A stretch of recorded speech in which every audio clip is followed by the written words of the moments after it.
মঙ্গলবার দুপুরে উত্তরা দিয়াবাড়ির মাইলস্টোন কলেজের ৫ নম্বর ভবনের সামনে ধোঁয়ার গন্ধ ও কান্নার ভারী পরিবেশে সাংবাদিকদের মুখোমুখি হন আইন উপদেষ্টা।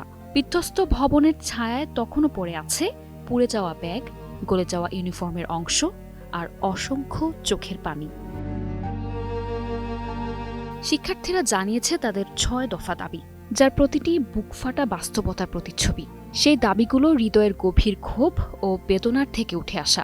শিক্ষার্থীদের ৬ দফা দাবির মধ্যে রয়েছে নিহতদের নাম ঠিকানা প্রকাশ, আহতদের নির্ভুল তালিকা, শিক্ষকদের সঙ্গে অসৎ আচরণের জন্য নিঃশর্ত ক্ষমা, ক্ষতিপূরণ প্রদান, ঝুঁকিপূর্ণ প্লেন বাতিল, প্রশিক্ষণ পদ্ধতি সংস্কার।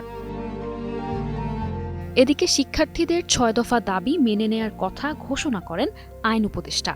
কিন্তু এত সব মৃত্যু, বেদনা আর চোখের জলে ভিজে থাকা পরিস্থিতিতে ওই ঘোষণা শিক্ষার্থীদের হৃদয়ে শান্তি আনতে পারেনি, বরং উত্তেজনা ছড়িয়ে পড়ে ঘটনাস্থলে। শিক্ষার্থীরা ভুয়া ভুয়া স্লোগানে ক্ষোভ প্রকাশ করে, চারপাশে ধ্বনিত হতে থাকে উই ওয়ান্ট জাস্টিস। এ সময় পুলিশের সঙ্গে শিক্ষার্থীদের ধাক্কাধাক্কি হয়, নিরাপত্তা বলয়ের সামনে উত্তেজনা বাড়তে থাকে। কিছু ক্ষুব্ধ শিক্ষার্থী প্রতিবাদের বহিঃপ্রকাশ হিসেবে জুতা ও প্লাস্টিক বোতল ছুঁড়ে মারেন পুলিশের দিকে। এই ক্ষোভ যেন আর শুধু দাবি আদায়ের নয়, এটা বেঁচে যাওয়া শিশুদের, হারিয়ে যাওয়া বন্ধুর জন্য ক্রন্দনের ভাষা। নিশা আলম, নিউজ ডেস্ক, ২১ টেলিভিশন।